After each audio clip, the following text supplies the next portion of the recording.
اس سے امام بخاری جو ہیں یہ بھی بات دے سکتے ہیں کہ دعاؤں کے اندر یہ جو تبدیلیاں ہیں تھوڑی بہت جائز ہوتی ہیں. یہی وجہ ہے کہ ہم ایک روایت ہوتی ہے، اس کے اندر ایک دعا ہوتی ہے اور اس کے اندر کسی اور جگہ کوئی لفظ کا اضافہ ہوتا ہے، تو وہ اگرچہ اس معیار کی نہیں ہوتی، لیکن ہم اس کے اندر وہ اضافہ جو ہے وہ اس لیے کر دیتے ہیں کہ چلیے دعا مکمل ہو جائے. اب جیسے کہ کل آپ نے پڑھی تھی نا ابوبکر صدیق کو جو نبی اکرم صلی اللہ علیہ وسلم نے جو دعا سکھائی ہے، تو اس کے اندر یہ اللہم انی ظلمت نفسی ظلما کثیرا ولا یغفر الذنوب الا انت فاغفر لی مغفرۃ من عندک وارحمنی. تو بخاری کی روایت میں یہاں ورحمنی نہیں ہے، لیکن ورحمنی کی صورت میں اضافہ ہو سکتا ہے. کہنے کا مقصد یہ ہے کہ دعاؤں کے اندر جو ہے وہ اضافہ ہو سکتا ہے. یہ اصل میں جو ہمارے حدیث میں جو ظاہری ہیں نا وہ تو ابن اعظم سے بھی کیا گواتے ہیں. ابن اعظم تو پھر بھی کوئی چیز قبول کر لیتا ہے، وہ تو کوئی قبول نہیں کرتے. اور صورت آ رہی ہے کہ یہ جو بیت اللہ کے اندر اور مسجد نبوی کے اندر اسی طرح اور عرب ملکوں میں جگہ جگہ جو دعائیں کی جاتی ہیں، اگرچہ وہاں بناوٹ بھی بہت آ گئی ہے، لیکن جو لوگ بناوٹ کی بجائے جو ہے وہ دعاؤں کے اندر وسعت پیدا کرتے ہیں، یہ ان کے بھی مخالف ہیں. کہتے ہیں کہ وہ بھی بدعتی ہیں. حالانکہ دعا کے اندر اس چیز کی جو ہے وہ تبدیلی کی اجازت ہے. ہاں اتنی بات ضرور ہے کہ جو اللہ کے الفاظ ہونا ان کا مترادف جو ہے وہ لانے کی بجائے اگر یاد نہ ہو تو پھر تو مترادف بھی لا سکتے ہیں، لیکن اس کا مترادف لانے کی بجائے وہی لفظ استعمال کیا جائے، اس کے اندر جو معنویت ہوتی ہے وہ مترادف کے اندر نہیں ہوتی. جیسے کہ ایک دعا کے اندر نبی اکرم صلی اللہ علیہ وسلم نے جب لفظ نبی یا رسول کا استعمال کیا تو اس کے اندر تبدیلی دعا کرنے والے نے رسول کی، مجھے ابھی یاد نہیں رہا کہ کون سا لفظ اصل ہے، تو اس کی جگہ پر لفظ جو ہے وہ نبی استعمال کر لیا.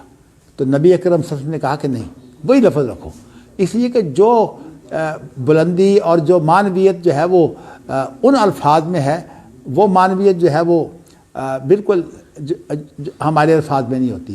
تو اس لیے اس دعا کے اندر، اب بعض لوگوں نے ادھر دیکھا تو کہا دعا کے اندر کوئی تبدیلی ہو ہی نہیں سکتی. دعا کے اندر اضافہ ہو سکتا ہے، لیکن آپ کوشش یہ کریں کہ جو لفظ اللہ کے رسول نے استعمال کی ہے وہی آپ لفظ استعمال کریں. تو اس لیے کہ نبی اکرم صلی اللہ علیہ وسلم کی گفتگو جو ہے وہ جامع ہوتی ہے، اور اگر قرآن مجید کی کوئی دعا ہے اس کے اندر بھی آپ تبدیلی تو کر سکتے ہیں. مثال کے طور پر آپ دیکھیے نا کہ